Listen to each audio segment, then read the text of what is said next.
Dear students, आज हम स्वामी विवेकानंद के सामाजिक चिंतन का अध्ययन करेंगे।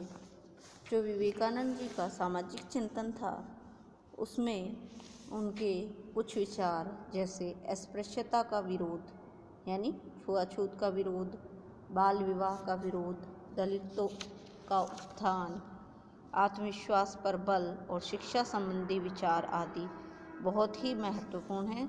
सर्वप्रथम हम अस्पृश्यता संबंधी उनके विचारों पर चर्चा करेंगे। विवेकानंद जी ने भारतीय सामाजिक व्यवस्था का गहरा अध्ययन किया था और गहरा अध्ययन करके उन्होंने भारतीय समाज की सामाजिक विषमताओं के उन्मूलन के उपाय बताए। वे वर्गगत तथा जातिगत श्रेष्ठता के विचारों तथा अत्याचार का उन्मूलन करना चाहते थे। उन्होंने हिंदू समाज को शिथिल, स्तरबद्ध तथा विघटित कर दिया था। उन्होंने भारत में व्याप्त छुआछूत या अस्पृश्यता और रूढ़िवादिता पर कटु प्रहार किया।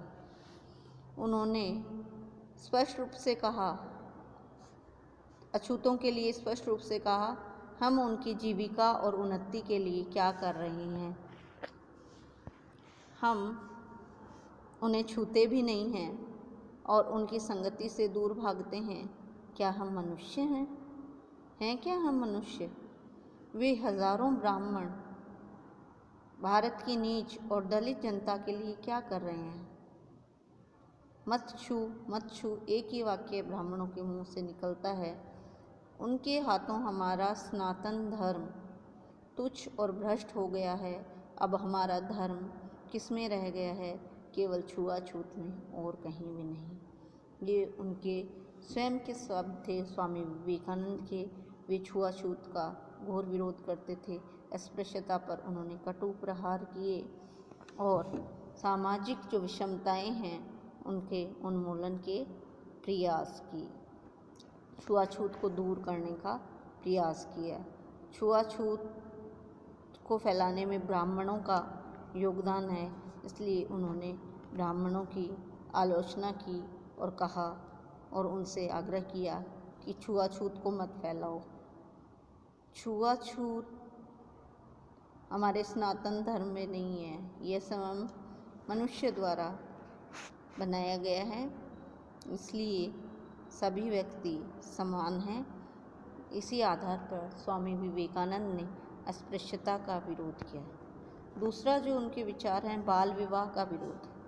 बाल विवाह की उन्होंने कटु आलोचना की और कहा, बाल विवाह से असामयिक संतान उत्पत्ति होती है और अल्प आयु में संतान धारण करने के कारण स्त्रियां अल्प आयु हो जाती हैं और बीमार हो जाती हैं। उनकी दुर्बल और रोगी संतानें देश में भिखारियों की संख्या बढ़ाने का कारण बनती हैं। तो क्या होता है, समय से पहले विवाह होने, अल्पायु में विवाह होने से अल्पायु में संतान होती हैं। संतान अल्पायु में होने से स्त्रियां कमज़ोर और दुर्बल और बीमार होती हैं, तो उनकी संतान भी वैसी ही होती हैं। इसलिए स्वस्थ युवा वर्ग एक राष्ट्र को नहीं मिल पाता है। तो उन्होंने बाल विवाह का इन सभी आधारों पर विरोध किया। तीसरा जो उनके विचार हैं, दलितों का उत्थान। स्वामी विवेकानंद जाति प्रथा के विरोधी थे, किंतु एक यथार्थवादी विचारक होने के कारण वे ये भी मानते थे कि जाति प्रथा को समूल रूप से नष्ट करना संभव नहीं है। लेकिन उनका मानना था कि हमारा ये प्रयास होना चाहिए कि मूल चतुर्वर्ण व्यवस्था पुनर्जीवित की जाए, जो पहले थी मूल चतुर्वर्ण व्यवस्था, 4 वर्णों वाली व्यवस्था, और निम्नतर वर्गों को ऊपर उठाकर उच्चतर वर्गों के स्तर पर लाया जाए। उन्होंने कहा कि ब्राह्मणों को हमें नीचे नहीं गिराना है। ब्राह्मणों को नीचे गिराने की अपेक्षा ये उचित है कि प्रत्येक को उनके धरातल पर ले आना चाहिए। उच्चतर को निम्नतर के स्तर पर लाने से कोई लाभ नहीं होगा। प्रत्येक वर्ण को उसके धरातल पर ले आना चाहिए, ऐसा मानना था स्वामी विवेकानंद का। उन्होंने कहा एक और आदर्श है ब्राह्मण तो दूसरी ओर आदर्श है चांडाल, और चांडाल को उठाकर उसे ब्राह्मण स्तर तक ले आना ही संपूर्ण कार्य है। इसलिए उन्होंने ये संदेश दिया कि जो निम्नतर जातियां हैं, निम्नतर जातियों को संस्कृति दो। यही स्वामी विवेकानंद का संदेश था। स्वामी विवेकानंद ने आत्मविश्वास पर बल दिया। उन्होंने कहा कि स्वयं पर विश्वास करो। उन्होंने सभी को स्वयं पर विश्वास करने की प्रेरणा दी। उन्होंने कहा आत्मविश्वास रखने पर ही व्यक्ति में कुछ करने की क्षमता विकसित होती है और आत्मविश्वासी समाज ही समस्त बाधाओं को लांघकर ऊपर उठता है। आत्मविश्वास से ही व्यक्ति में क्षमता आती है, सृजनात्मक शक्ति उसकी कार्य करने लगती है और आत्मविश्वासी समाज ही समस्त बाधाओं को लांघकर ऊपर उठ जाता है। विवेकानंद जी ने कहा लोग कहते हैं इस पर विश्वास करो, उस पर विश्वास करो। मैं तो ये कहता हूँ कि पहले अपने आप पर विश्वास करो, अपने पर विश्वास करो।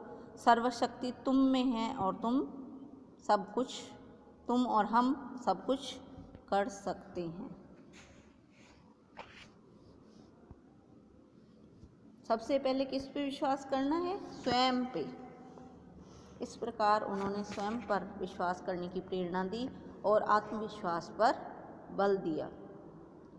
उन्होंने कहा सबसे पहले अपने आप पर विश्वास करो, सर्वशक्ति आप में ही है और आप और मैं सब कुछ कर सकते हैं। ऐसी प्रेरणा दी स्वामी विवेकानंद ने।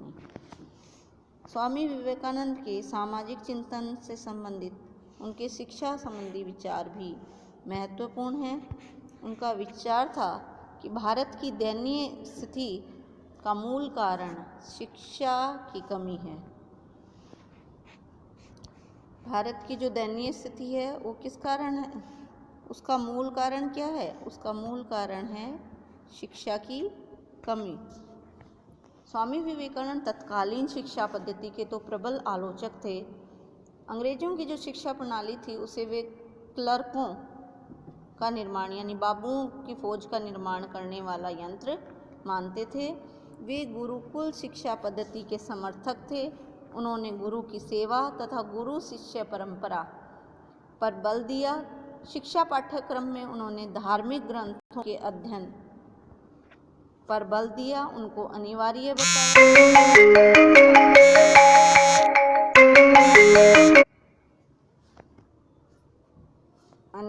बताया और उन्होंने कहा कि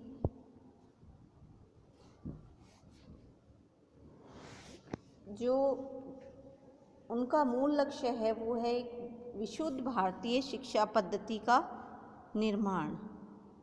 एक विशुद्ध भारतीय शिक्षा पद्धति का निर्माण। एक विशुद्ध भारतीय शिक्षा पद्धति के निर्माण के लिए क्या आवश्यक है? अच्छी शिक्षा। उन्होंने अंग्रेजी के अध्ययन के लिए मना नहीं किया, उन्होंने अंग्रेजी के अध्ययन पर भी बल दिया ताकि भारतीय इस संपर्क भाषा का लाभ उठाकर वर्तमान वैज्ञानिक प्रगति के बारे में जान सकें। लेकिन वे मूल रूप से गुरुकुल शिक्षा पद्धति के समर्थक थे, लेकिन अंग्रेजी के अध्ययन को उन्होंने डिनाई नहीं किया, उन्होंने मना नहीं किया कि अंग्रेजी का अध्ययन नहीं करो, अंग्रेजी का अध्ययन करो, वैज्ञानिक प्रगति जानो। लेकिन जो हमारी प्राचीन शिक्षा पद्धति है गुरुकुल शिक्षा पद्धति, जिसमें गुरु सेवा और गुरु शिष्य परंपरा है, उसको अपनाने का और धार्मिक ग्रंथों के अध्ययन का शिक्षा पद्धति में अनिवार्यता पर उन्होंने बल दिया। उन्होंने सामाजिक व्यवस्था में आमूल परिवर्तन का आह्वान किया, क्योंकि समाज के सभी सदस्यों को संपत्ति, शिक्षा अथवा ज्ञान प्राप्त करने के लिए समान अवसर मिलने चाहिए। इसलिए उन्होंने समान अवसर पर बल दिया और घोषणा की कि वे सामाजिक नियम जो स्वतंत्रता के विकास में आड़े आते हैं, वे सामाजिक नियम जो स्वतंत्रता के विकास में आड़े आते हैं, उन्हें वे हानिकारक हैं और उन्हें शीघ्र से शीघ्र समाप्त कर दिया जाना चाहिए। सामाजिक व्यवस्था में आमूल परिवर्तन होना चाहिए और शिक्षा, संपत्ति, ज्ञान प्राप्त करने के लिए सभी को समान अवसर मिलने चाहिए। ये हैं स्वामी विवेकानंद के सामाजिक चिंतन से संबंधित प्रमुख विचार। स्वामी विवेकानंद ने जो भारत राष्ट्र को अपने विचार दिए, वे चाहे उनका राजनीतिक दर्शन हो, स्वतंत्रता संबंधी विचार, निर्भीकता का संदेश, धर्म पर आधारित राष्ट्रवाद हो, या उनका चाहे सामाजिक चिंतन हो जिसमें अस्पृश्यता का विरोध किया गया है, बाल विवाह का विरोध किया गया है और दलितों के उत्थान पर बल दिया गया है, शिक्षा को बढ़ाना और गुरुकुल शिक्षा पद्धति का समर्थन किया गया है और आत्मविश्वास पर बल दिया गया है। ये सारे स्वामी विवेकानंद की भारत राष्ट्र को देन है। भारत के अनेक महापुरुषों पर विवेकानंद जी के व्यक्तित्व और विचारों का प्रभाव पड़ा है।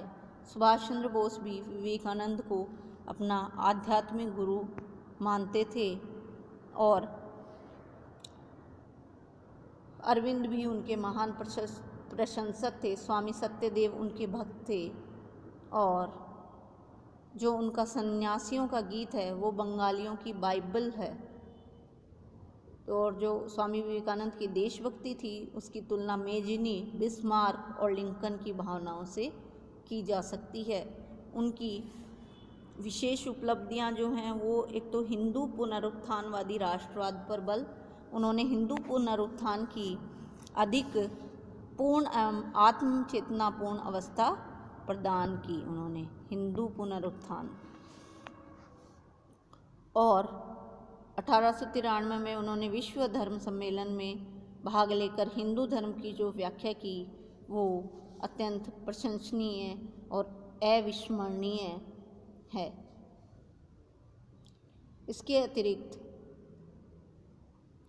स्वामी विवेकानंद संस्कृत और वेदांत की शिक्षा के साथ साथ स्पेंसर, मिल, कांट, हीगल और फिक्टे के दार्शनिक विचारों से भी पूर्णतः अवगत थे और पूर्व और पश्चिम दोनों ही संस्कृतियों के श्रेष्ठ तत्वों से परिचित थे। इसलिए उन्होंने पूर्व और पश्चिम की संस्कृतियों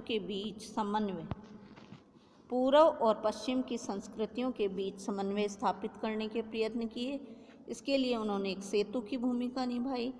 और तीसरा जो है, उन्होंने स्वामी विवेकानंद ने उनके अनुसार भारत की जीवन शक्ति है उसका धर्म। इस प्रकार पश्चिम की जीवन शक्ति है विज्ञान, पश्चिम की जीवन शक्ति विज्ञान और भारत की जीवन शक्ति धर्म।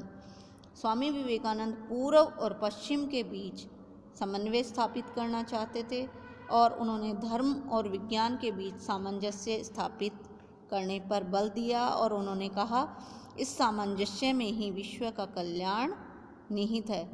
स्वामी विवेकानंद ने प्रत्यक्ष रूप से राजनीतिक स्वतंत्रता के सिद्धांत का प्रतिपादन नहीं किया, किंतु उनकी शिक्षाओं और व्यक्तित्व का राष्ट्रवादी आंदोलन और विशेषतः बंगाल के राष्ट्रवादी आंदोलन पर गहरा प्रभाव पड़ा। उन्होंने आध्यात्मिक स्वतंत्रता की धारणा का संदेश दिया और उनके इस संदेश का परिणाम यह हुआ कि राजनीतिक और अन्य प्रकार की स्वतंत्रता के विचार भी उनके लोकप्रिय हुए। उन्होंने सामाजिक सेवा के क्षेत्र में सक्रिय योगदान देने के लिए रामकृष्ण मिशन की स्थापना की और रामकृष्ण मिशन की अनेक शाखाएं आज भी भारत के विभिन्न भागों और विश्व के अन्य देशों में सक्रिय हैं। उन्होंने 19वीं सदी में ही अस्पृश्यता का प्रबल विरोध किया। दलितों के उत्थान और शिक्षा के विकास के लिए उन्होंने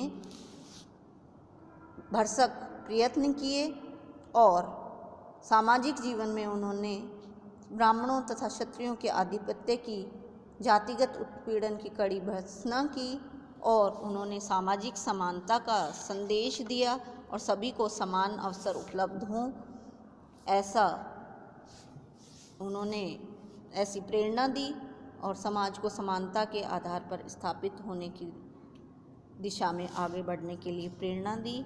ये हैं उनके सामाजिक चिंतन और उनके समस्त विचारों का सार और भारत राष्ट्र को उनकी अविस्मरणीय देन है। धन्यवाद।